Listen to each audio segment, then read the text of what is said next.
नमस्कार साथियों। वार्षिक परीक्षा 2023-24 साथियों, 9वीं के लिए गणित का जो पेपर है वो यहाँ पे इस वीडियो में देखने वाले हैं कि इस बार आपका पेपर है वो किस प्रकार का होने वाला है। ये सारे पर्सन आपको अच्छे से देख लेने हैं, इनको तैयार कर लेना भाई, आपके एग्ज़ाम में अच्छे नंबर आ जाएंगे। बाकी पेपर की PDF फाइलें है वो ऐप पे है, वो अपलोड होना शुरू हो चुकी है। ऐप डाउनलोड कर लीजिए, वहीं पे आपको सारी पेपर की PDF है वो मिल जाएगी, जिनको आप देख सकते हैं कौन सा पर्सन आपका 2024 में आने वाले हैं। तो चलिए स्टार्ट करते हैं। टोटल पेपर का आपका पूर्णांक 100 नंबर का रहेगा। समय आपका 3.25 घंटा रखा गया है। तो चलिए स्टार्ट करते हैं। सबसे पहले देखिए यहाँ पे सेक्शन ए में जो आपका रहेगा उसमें आपको ऑब्जेक्टिव टाइप के प्रश्न पूछे जाएंगे। तो यहाँ पे अपन देख लेंगे। पहला क्वेश्चन दोस्तों आपको पूछा गया है कि 32 की पावर 1/5 है, इसका मान क्या होगा। तो 32 की पावर 1/5 का मतलब है कि ऐसी संख्या है कोई जिसको 5 बार लिखेंगे तो उसका मान 32 आ रहा है कुल मिला के। ठीक है, तो यहाँ पे देखिए 2 × 2 × 2 × 2, 1 2 3 4 और 5, 2 दूनी 4, 4 दूनी 8, 8 दूनी 16 और 16 दूना 32। तो 32 बन गया भाई। कब बना? जब 2 को 5 बार गुणा किया। तो यहाँ पे मेरा सही आंसर है वो ऑप्शन नंबर ए रहेगा। नेक्स्ट देखिए अगला है 5x² + 4x + 7 बहुपद की घात क्या होगी। तो इस प्रश्न का आंसर है वो आप कमेंट करके बताएंगे। घातांक वाला जो चैप्टर है वो अच्छे से पढ़ लेना भाई। यहाँ से आपके 5-7 प्रश्न बनते हैं, बड़े छोटे सब मिला के। ठीक है, तो यहाँ पे बहुपद की घात पूछी गई है सबसे पहले। तो अगर मैं घातांक की बात करूँ यहाँ पे तो कितनी घात है आपको दिख भी रही होगी, इसलिए मैंने आपको ये पूछा है। नेक्स्ट देखिए निम्न में से रेखीय बहुपद है।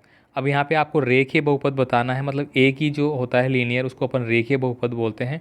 तो यहाँ पे देखिए x² + x है, 1 + x है, 7x³ है और 4 - y² है। तो यहाँ पे ऑप्शन नंबर बी है वो सही आंसर हो जाता है। नेक्स्ट देखिए अगला है मूल बिंदु के निर्देशांक होते हैं। ये प्रश्न आपने देखा होगा कि अर्धवार्षिक में भी आपके बहुत बार आया है, तो ये प्रश्न आता ही आता है।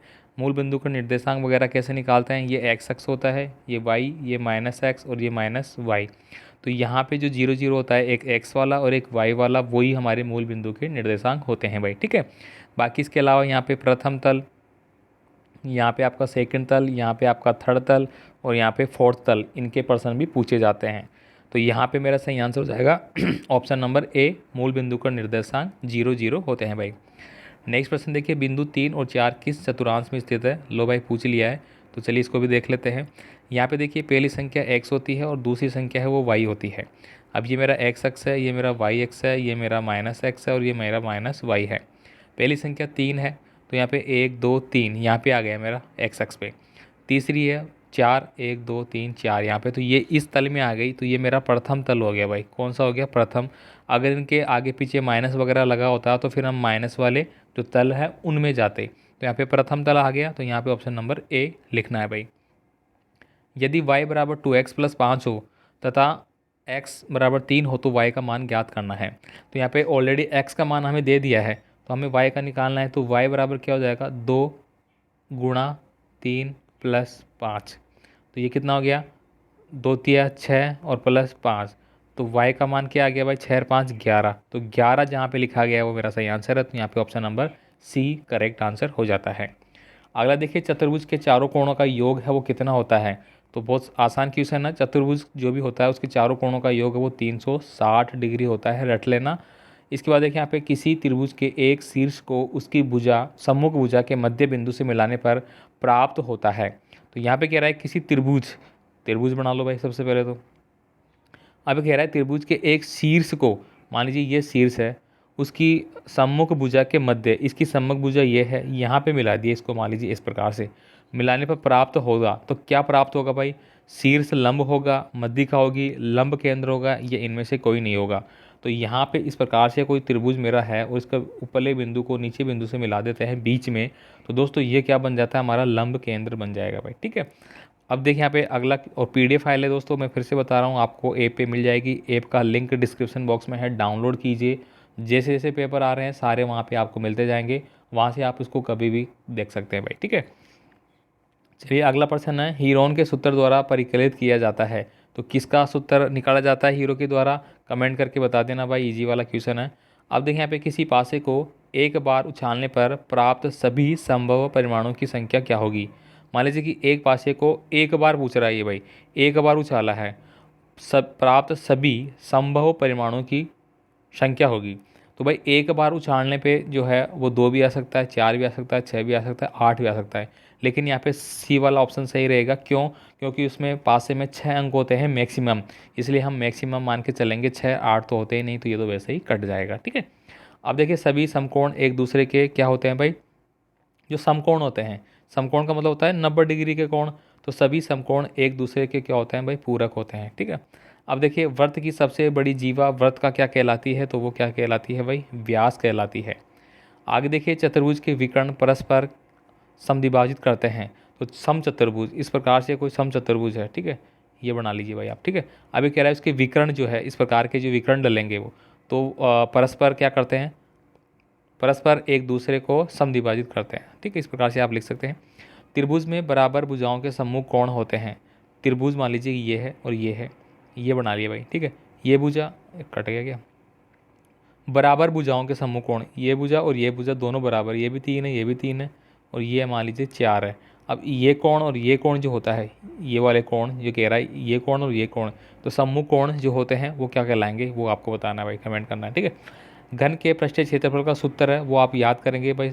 हीरो का सूत्र जो होता है एस लगता है यहाँ पे, एस माइनस ए बराबर बी सी डी, ये आप याद कर लेना।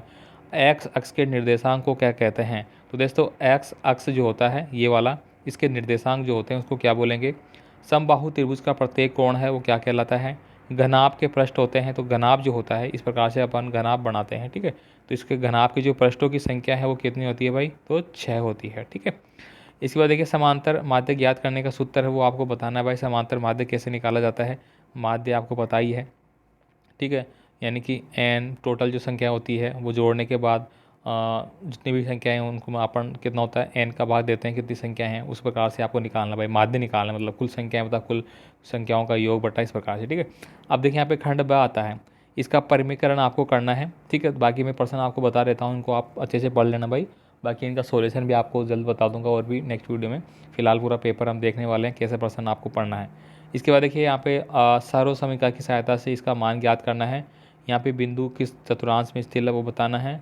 समकोण त्रिभुज से रिलेटेड हो गया, और यहाँ पे देखिए ये हो गया, इसके आपको क्या पूछा जाएगा, कोण पूछे जाएंगे। ठीक है, तो यहाँ पे देखिए ये जो कोण है इस प्रकार से अगर मैं बात करूँ, ठीक है, तो ये कोण और ये कोण बराबर होता है, ये कोण और ये सम्मुख कोण बराबर होते ही होते हैं, ये भी कोण बराबर होंगे। तो बस यहाँ पे ये पूछा जा रहा है। देखिए यहाँ पे अगर मैं बात करूँ इस कोण में, इस कोण में देखिए ये 50 डिग्री का है, तो ये कितने का बन गया, देखिए 180 डिग्री का होता है पूरा एक सरल रेखा पे, इसमें से अगर मेरा 50 निकल जाता है तो 130 बन गया, तो ये मेरा 130 डिग्री का कोण आ जाता है मेरा। ठीक है, बाकी ये 130 का आ गया तो ये भी 130 का आ जाएगा। ठीक है, देखिए यहाँ पे ऑलरेडी 130 लिखा गया था ना, क्योंकि ये दोनों आपस में सम्मुख कोण होते हैं, तो ये भी 130 डिग्री का रहेगा, ये 50 का रह जाएगा इस प्रकार से। ठीक है, अब देखिए यहाँ पे अगला है बहुपद आपको दिए गए, इनको भाग देने पर क्या प्राप्त होंगे, एक गोले का आयतन निकालना है आपको। ठीक है, तो ये सारे प्रश्न आपको देख लेने भाई, वेरी इंपॉर्टेंट, आपकी परीक्षाओं में प्रश्न ऐसे ही आने वाले हैं इस बार, तो इनको देख लेना भाई। देखिए गुणनखंड कैसे निकालना है, के का मान कैसे निकालना है, के का मान आपका 1000% परीक्षाओं में आता है, निकाल लेना भाई ये प्रश्न, बाकी देख लेना, बाकी मैं स्लाइड करके दिखा देता हूँ आपको। बाकी पेपर की PDF फाइल ऐप से आप देख लेना आराम से, आप एक एक प्रश्न है वो आपसे देख लेना। यहाँ पे तो थोड़ा वीडियो में स्किप कर देता हूँ, स्लाइड कर देता हूँ, वहाँ पे आपको एक एक प्रश्न अच्छे से देख लेंगे आप जूम करके वगैरह। तो ऐप डाउनलोड कर लेना भाई। रेखीय समीकरण जो है उसका आलेख आपको बनाना है भाई। ठीक है, इसके बाद देखिए यहाँ पे ये प्रश्न आगे आपके निबंधात्मक प्रश्न हो जाते हैं, इनको आप देख लेंगे कैसे इनको हल करना है, क्या है, सब कुछ समझ लेना भाई एग्ज़ाम से पहले पहले, तो आपका एग्ज़ाम में टॉप होगा। अच्छे से इन प्रश्नों को कर लेना भाई, गारंटी के साथ बता रहा हूँ। बाकी और पेपर है मैं जल्द आपके लिए लाता रहूँगा, तो आपसे रिक्वेस्ट है चैनल को सब्सक्राइब करके रख लेना, और वीडियो का कोई भी कमेंट हो आपका तो मुझे व्हाट्सएप पे कमेंट कर देना। धन्यवाद।